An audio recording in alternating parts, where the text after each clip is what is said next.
முதல் வாசகம்.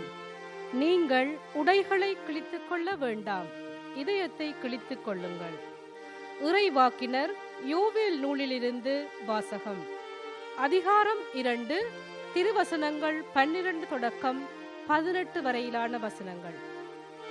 ஆண்டவர் கூறுகிறார், இப்பொழுதாவது உண்ணா நோன்பிருந்து அழுது புலம்பிக் கொண்டு உங்கள் முழு இதயத்தோடு என்னிடம் திரும்பி வாருங்கள்.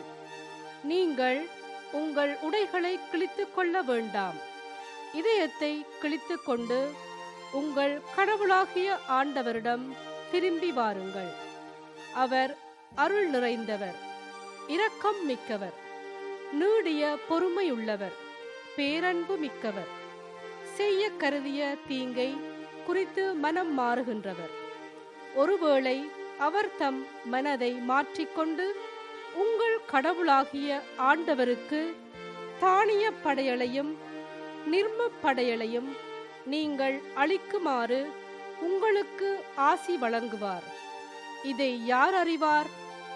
சீயோனில் எக்காலம் ஊதி எச்சரியுங்கள், புனிதமான உண்ணா நோன்புக்கென நாள் குறியுங்கள், வழிபாட்டு பேரணியை திரட்டுங்கள், மக்களை திரண்டு வரச் செய்யுங்கள், புனித கூட்டத்திற்கு ஏற்பாடு செய்யுங்கள், முதியோரை கூடிவரச் செய்யுங்கள், பிள்ளைகளையும் பால் குடிக்கும் குழந்தைகளையும் ஒரு சேர கூட்டுங்கள்.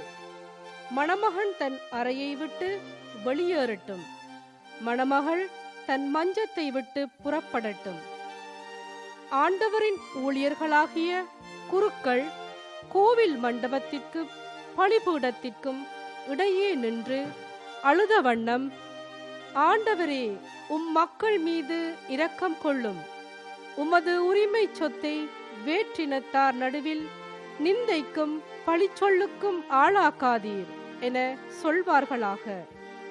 அவர்களுடைய கடவுளங்கே என வேற்றினத்தார் கூறவும் வேண்டுமோ? அப்பொழுது ஆண்டவர் தம் நாட்டின் மேல் பேரார்வம் கொண்டு தம் மக்கள் மீது கருணை காட்டினார். இது ஆண்டவர் வழங்கும் அருள்வாக்கு.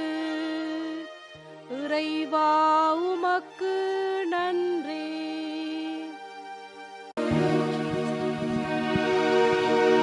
ஆண்டவரே, இரக்கமாயிரும்,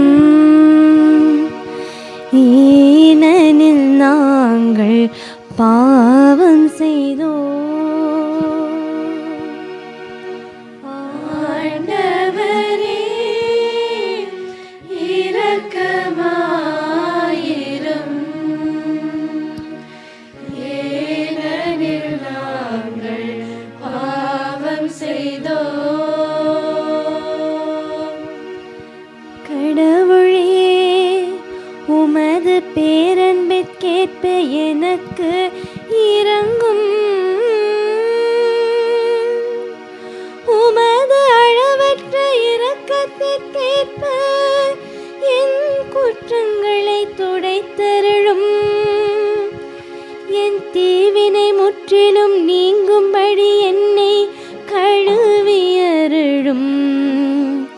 என் பாவமற்று போகும்படி என்னை தூய்மைப்படுத்தியருளும். ஆண்டவரே, இரக்கமாயிரும்,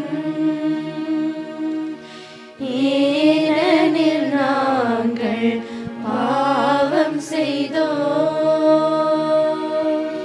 ஏனெனில் என் குற்றங்களை நான் உணர்கின்றேன். என் பாவம் எப்போதும் என் மனக்கண் முன் நிற்கின்றது. உமக்கு எதிராக நான் பாவம் செய்தேன். உம் பார்வையில் தீயது செய்தேன்.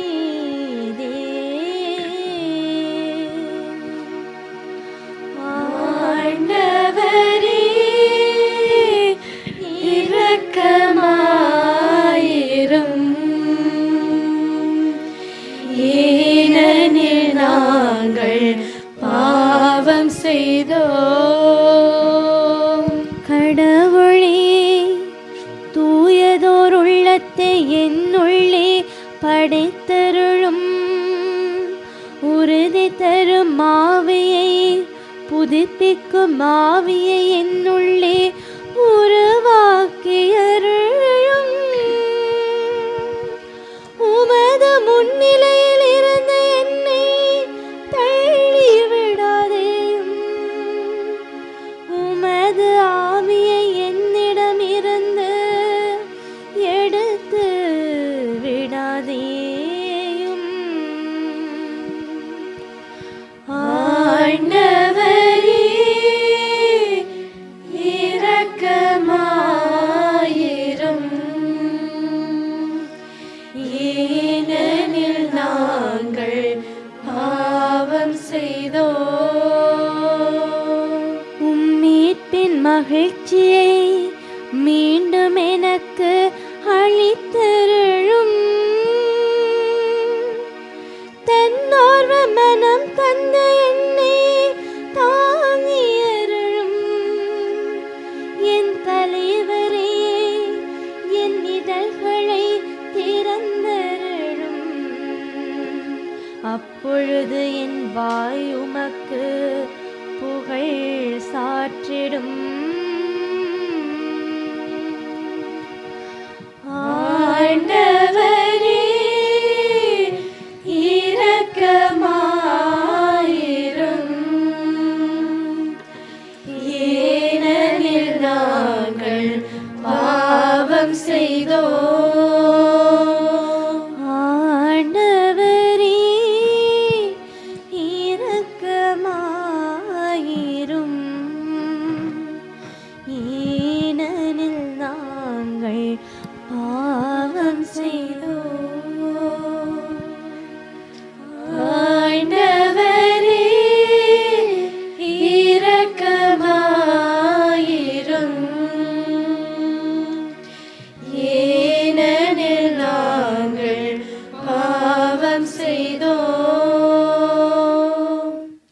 இரண்டாம் வாசகம். கடவுளோடு ஒப்புரவாகுங்கள், இதுவே தகுந்த காலம். திருத்தூதர் பவுல் கொரிந்தியருக்கு எழுதிய 2ஆம் திருமுகத்திலிருந்து வாசகம். சகோதரர் சகோதரிகளே, நாங்கள் கிறிஸ்துவின் தூதுவர்களாய் இருக்கின்றோம். கடவுளே எங்கள் வாயிலாக வேண்டுகோள் விடுக்கின்றார். ஆகவே கடவுளோடு ஒப்புரவாகுங்கள் என்று கிறிஸ்துவின் சார்பில் நாங்கள் மன்றாடுகின்றோம். நாம் கிறிஸ்து வழியாக தமக்கு ஏற்புடையவராகுமாறு கடவுள் பாவம் அறியாத அவரை பாவநிலை ஏற்கச் செய்தார். நீங்கள் கடவுளிடமிருந்து பெற்றுக்கொண்ட அருளை வீணாக்க வேண்டாம் என அவரோடு இணைந்து உழைக்கும் நாங்கள் கேட்டுக்கொள்கின்றோம். பதிலளித்தேன், விடுதலை நாளில் உமக்கு துணையாயிருந்தேன் என கடவுள் கூறுகின்றார். இதுவே தகுந்த காலம். இன்றே மீட்பு நாள். இது ஆண்டவர் வழங்கும் அருள்வாக்கு. இறைவா, உமக்கு நன்றி.